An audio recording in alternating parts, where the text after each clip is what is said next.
Independent ডিজিটালে স্বাগত। আমি তানভীর সোহেল আছি আপনাদের সঙ্গে। দর্শক, আপনারা জানেন ৫ আগস্ট শেখ হাসিনা সরকারের পদত্যাগ করে তিনি ভারতে পালিয়ে যান। এরপর থেকেই কিন্তু নানা মহল থেকে আলোচনা শুরু হয় যে যেসব বিতর্কিত রাজনীতিবিদ, প্রশাসনের কর্মকর্তা, পুলিশের কর্মকর্তা এবং বিভিন্ন পর্যায়ের যেসব সরকারি বেসরকারি লোক রয়েছেন, তারা আসলে কোথায় ছিলেন, কোথায় আছেন, তাদের অনেকেই খোঁজ পাওয়া যাচ্ছে না। সেই বিষয়টি মূলত আজকে পরিষ্কার করেছে আইএসপিআর অর্থাৎ আন্তঃবাহিনী জনসংযোগ পরিদপ্তর। সেখানে এক বিজ্ঞপ্তিতে জানানো হয়েছে যে ওই ঘটনার পর মূলত এই ব্যক্তিদের জানমাল এই রক্ষা করার জন্য এবং আইনের শাসন প্রতিষ্ঠা, পাশাপাশি তারা যেন বিচার বহির্ভূত হত্যার শিকার না হন, এসব কারণে তারা সেনানিবাসে, বিভিন্ন সেনানিবাসে, সেটি ঢাকা সহ সারা দেশে বিভিন্ন সেনানিবাসে মোট ৬২৬ জনকে তারা আশ্রয় দিয়েছিলেন।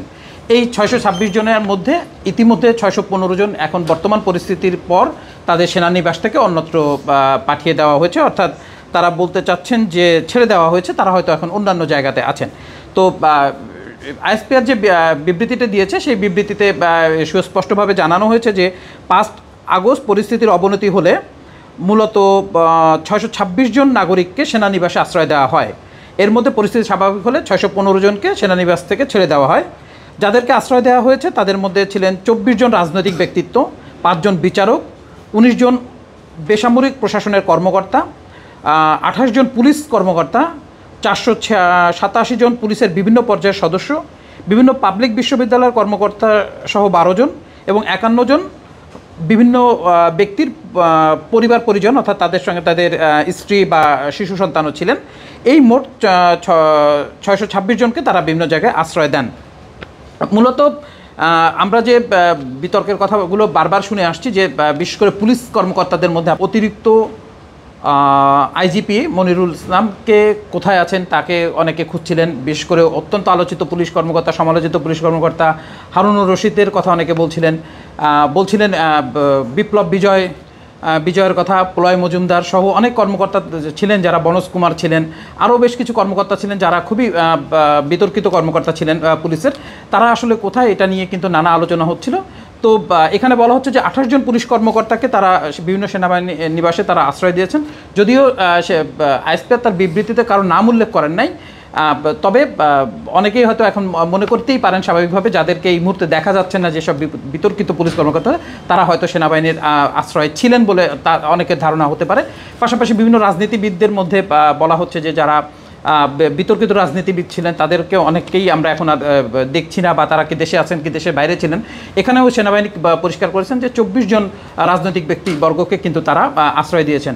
এখন সেনানিবাস থেকে আরেকটি তথ্য দেওয়া হয়েছে যে এই মুহূর্তে ১১ জন অর্থাৎ ৬১৫ জনকে তারা ছেড়ে দিয়েছেন পরিস্থিতি স্বাভাবিক হওয়ার কারণে। এরপরে ১১ জন সেখানে ছিল, তার মধ্যে ৪ জনকে তারা বিভিন্ন সুস্পষ্ট মামলায় তারা অভিযুক্ত থাকার কারণে ৪ জনকে তারা ছেড়ে দিয়েছেন। এখানেও কিন্তু তারা কোনো নাম প্রকাশ করেননি যে কাদের ছেড়ে দিয়েছেন। তবে এই বেশ কিছুদিন ধরেই যে আলোচিত ছিল যে আইসিটি মন্ত্রী অর্থাৎ ডাক ও টেলিযোগাযোগ প্রতিমন্ত্রী জুনায়েদ আহমেদ পলক, যিনি এয়ারপোর্ট থেকে আটক হয়েছিলেন, এবং ছাত্রলীগের যিনি সৈকত, ছাত্রলীগ নেতা, ঢাকা বিশ্ববিদ্যালয়ের নেতা, তিনি আটক হয়েছিলেন। এই দুজনের কথা জানা যায় যে তাদেরকে মূলত সেনা হস্তক্ষেপে রাখা হয়েছিল। তাদেরকে ইতিমধ্যে গ্রেপ্তার দেখানো হয়েছে। এছাড়া সাবেক স্বরাষ্ট্র প্রতিমন্ত্রী শামসুল হক টুকুকেও কিন্তু গ্রেপ্তার দেখানো হয়েছে।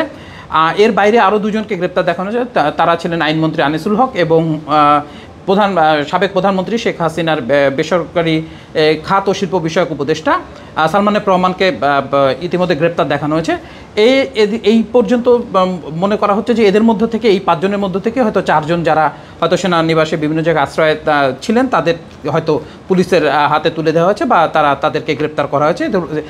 কিন্তু এইখানে একটা বিষয় হচ্ছে যে এখানে কিন্তু আইএসপিআর থেকে কারো নাম উল্লেখ করে বলা হয়নি যে কাদেরকে তারা ছেড়ে দিয়েছেন, কাদেরকে তারা রেখেছেন, কাদেরকে তারা পুলিশে হস্তান্তর করেছেন, এই বিষয়টা আনা নেই। তবে আইএসপিআর সুস্পষ্টভাবে বলেছেন যে এই মুহূর্তে তাদের কাছে আরও 7 জনকে তারা রেখেছেন, যাদের এখনও বিভিন্ন সেনাবাহিনীতে তারা আশ্রয় দিয়েছেন।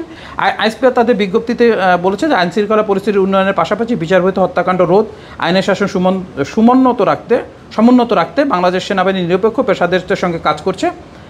সেখানে তারা সুস্পষ্ট বলেছে গুজবে কান না দিয়ে সকলকে ধৈর্যশীল সহযোগী মনোভাব প্রদর্শন করার জন্য অনুরোধ জানিয়েছেন তারা।